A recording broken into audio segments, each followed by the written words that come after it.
All right, guys, we are going to be reacting to the history of football. Summary on a map. Let's jump in, guys.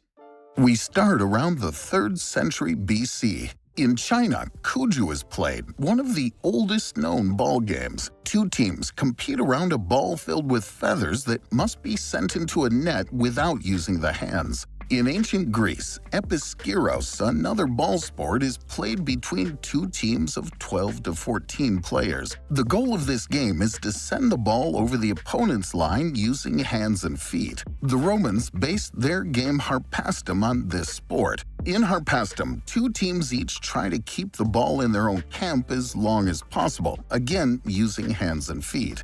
Elsewhere in the world, many ball games are played with local rules. Around the 12th century, in northwestern France and the British Isles, a ball game is played that's called soule in French and mob football in English. The rules vary slightly from one region to another. Globally, a match pits two villages, two parishes, or simply two teams against each other, which can be composed of several tens of players. The goal is to drop the ball into the camp of the opposing team. This can be in front of the local church door, in front of a wall, or even sometimes in a pond. The ball can be played with both the feet and hands. Most often, it ends in violent free-for-alls. In 1579, in Chesterton, a match between Cambridge University students and villagers got out of hand. As a result, Cambridge students thereafter only played on their own university field.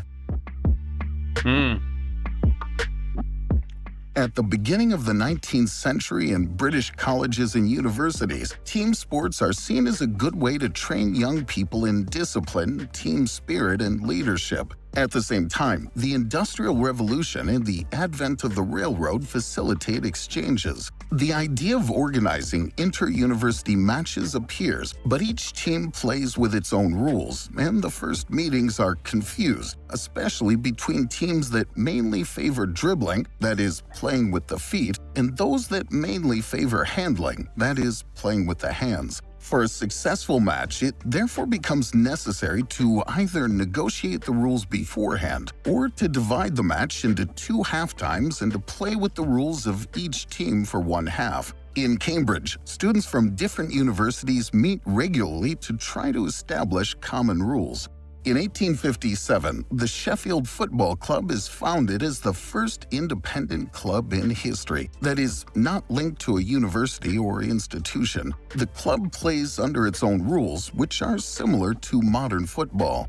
In 1863, new and more detailed Cambridge rules are published, but just a few days later, the newly formed Football Association, which represents 11 London clubs and is the first federation in history, publishes its own rules inspired by the Cambridge rules. The clubs that favor handling, seeing the rules evolve towards dribbling, come together in 1871 to found the Rugby Football Union. This marks the break between rugby football and the Football Association, which is today more commonly known as simply football or soccer. The same year, the Football Association organizes the first FA Cup. The matches last 90 minutes and feature two teams of 11 players, including, for the first time, a goalkeeper. In 1872, the first international match between England and Scotland takes place and ends in a draw, 0-0. Okay, international. How's that international? At that time, the United How's that international when they're all in the same country? That's kind of weird. Kingdom is the leading economic and colonial power in the world. British nationals are sent all around the world to serve the empire. Railway workers in Latin America, students in Switzerland, or simply British communities found clubs around the world to play Football Association, rugby football, or sometimes a combination of both. In 1881, the first international women's game takes place between England and Scotland. But the fact that women are playing football is frowned upon, and during the return match, a crowd attacks the players, forcing them to flee in their omnibus. Around the world, the sport becomes increasingly popular, and many new clubs and federations are created. In 1902, the first international matches outside the United Kingdom are held. Argentina beats Uruguay 6-0 in one match, and in the other, the Austrian team wins 5-0 against the Hungarian team. Wow. That is actually kind of In interesting. 1904, the Fédération Internationale de Football Association, or FIFA, is founded in Paris. At first, it brings together 7 countries, with its role being to organize international matches. More nations quickly join FIFA. However, France is opposed to England's application because it wants each country to be represented by a single federation. The United Kingdom has the 4 oldest federations in history, and they don't want to merge. Finally, after a vote, England is admitted separately. In 1908, at the London Olympic Games, football is officially admitted for the first time. Professionalism being then forbidden at the Olympic Games, it's the England national amateur football team which represents the country and which wins the gold medal. Okay. In 1910, FIFA exceptionally accepts the application of Scotland, Wales, and Ireland. The 4 British federations could therefore play international matches, but at the Olympic Games, only the England amateur team could represent the country. In 1912, at the Olympic Games in Stockholm, it wins again. In 1916, during World War I, Argentina celebrates its 100 years of independence by organizing a football tournament with Brazil, Chile, and Uruguay. On this occasion, CONMEBOL, the first continental confederation, is founded. In 1920, during the Antwerp Olympic Games, in which Egypt is the first non-European country to participate, Belgium wins. And in 1924 in Paris, Uruguay wins the gold medal in its first participation. Football becomes so popular that many leagues become professional, and as a result, more and more players could no longer represent their country at the Olympic Games, which remains reserved for amateurs. FIFA then thinks of creating its own international competition, which would consist of professional teams. Okay. In 1928, during the Olympic Games in Amsterdam, FIFA announces its project to create its own World Cup. Uruguay, after its new victory at the Olympic Games, is chosen to host the first World Cup, which would take place in 1930 on the occasion of the centenary of the country's independence. Uruguay undertakes to build a new stadium for the occasion, but in Europe, the players and federations have little interest in this event, especially since it takes about 2 weeks by ship to reach Uruguay, and therefore the entire trip will take 2 months. After many negotiations, only 4 European countries agree to participate. The World Cup final is played between Uruguay and Argentina, whose rivalry is so strong that a referee can be found only a few hours before the match, and who agrees to adjudicate the match only if he is protected. Wow. Both teams come with their own ball. So basically, it will get dirty. If they don't like, each team don't like the results, it can get dirty. One half is played with the Argentine ball and the other with the Uruguayan. Uruguay wins 4-2. 4 years later, it's the turn of Mussolini's fascist Italy to host the World Cup, which is the first to be broadcast live on the radio. Uruguay chooses not to participate in response to the lack of interest shown by European countries for its cup. In the final, Italy wins against Czechoslovakia 2-1.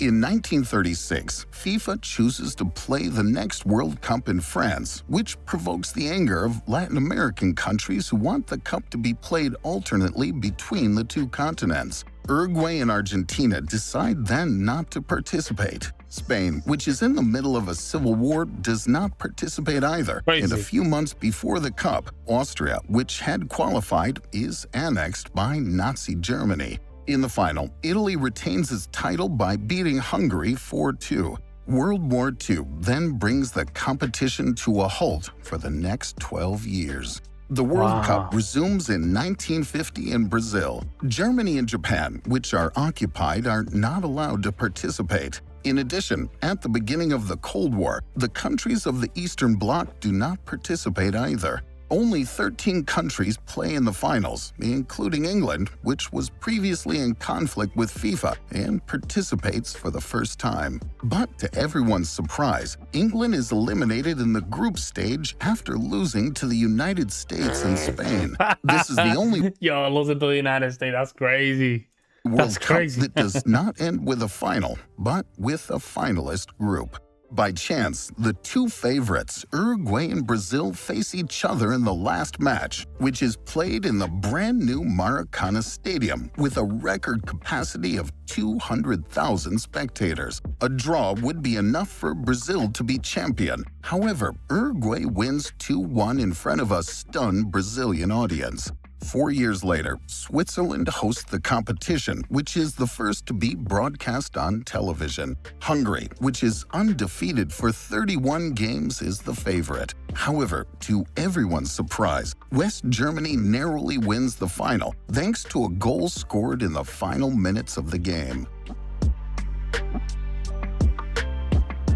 In 1954, the Asian Football Confederation and the Union of European Football Associations, or UEFA, are founded. The following year, the first European Champion Clubs Cup is organized, the predecessor of the prestigious Champions League. Finally, in 1957, in the context of decolonization, the Confederation of African Football is founded by Egypt, Ethiopia, Sudan, and South Africa. But the latter is disqualified from the first African Cup because the country practices apartheid and do not have a multiracial team. In 1958, Sweden hosts the World Cup. It's the only time in which the 4 British federations participate, and it's the first participation of the USSR. The Brazilian team dominates, thanks to its new 17-year-old star, Edson Arantes do Nascimento, better known as Pele, and who will come to be known as one of the greatest footballers in history. In the final, he scores 2 goals against Sweden, giving Brazil its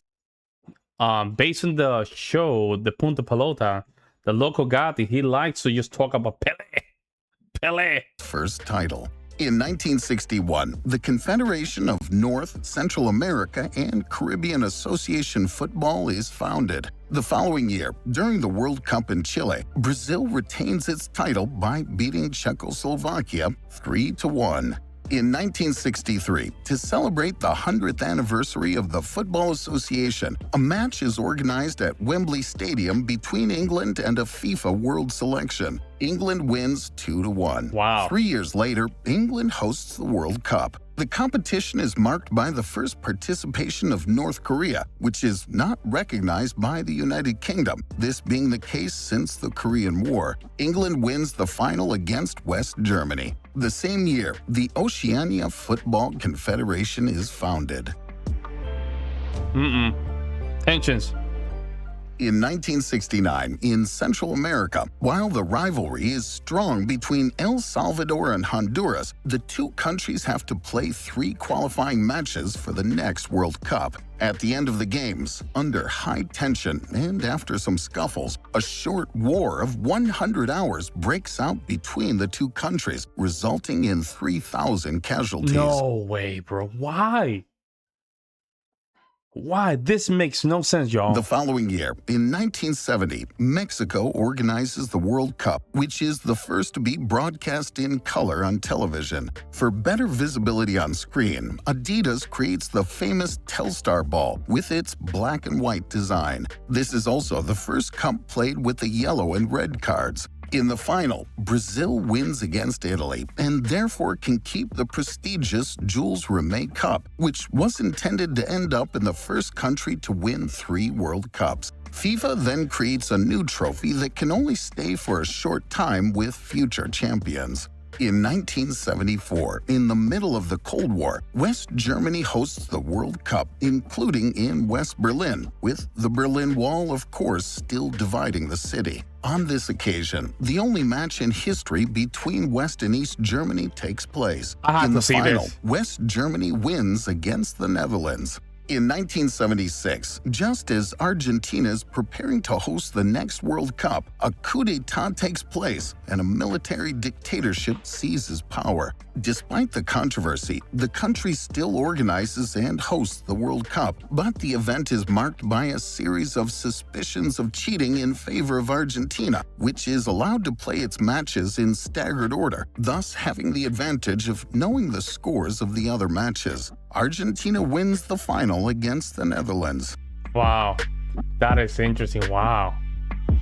Football becomes more and more popular in the world, generating more and more money through ticket sales, TV rights, merchandising, and advertising. Clubs are getting richer and attracting more and bigger investors, while the value of players is rising. In 1982, FC Barcelona buys the new Argentine star Diego Maradona for a record amount of roughly 7 million euros. That same year, post-Franco Spain hosts the World Cup, which is the first to be played by 24 teams and which is seen by 1 billion viewers worldwide. The event is marred by the match between West Germany and Austria, which is called the Disgrace of Gijón. After a German goal, the two teams who are sure to be qualified slow down their game, eliminating Algeria. On the other hand, France and West Germany face each other in a match full of twists, and it's the first of the competition to end in a penalty shootout.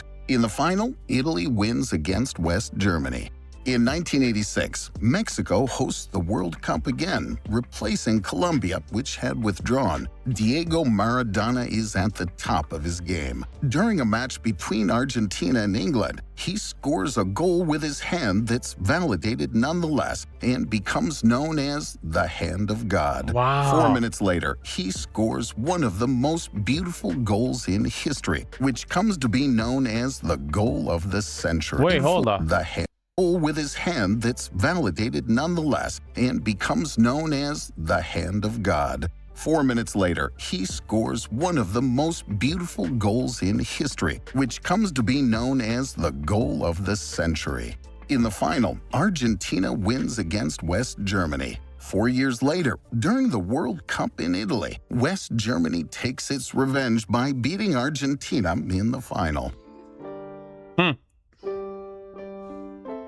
In 1991, the first Women's World Cup is held in China and is won by the U.S. team. 3 years later, the United States organizes the World Cup. A reunified Germany participates for the first time, as well as Russia after the fall of the USSR. The final between Brazil and Italy is the first final to end in a penalty shootout. Brazil wins 3-2. Wow. In 1998, France organizes the first World Cup. I can imagine, man, people feeling these games, man, like being crazy about the score and all that stuff. Oh my Played God. with 32 teams. In the final, France wins against Brazil 3-0 with 2 goals from Zinedine Zidane. In 2001, Zidane is bought by Real Madrid for the record sum of 75 million euros. The following year, in 2002, Japan and South Korea co-host the World Cup. To everyone's surprise, Turkey and South Korea reached the semifinals. Whoa. But above all, the final is greatly anticipated as it hits Brazil versus Germany, who still had not met during a World Cup, whereas since 1950 and excepting 1978, all the finals were played by one of the two teams.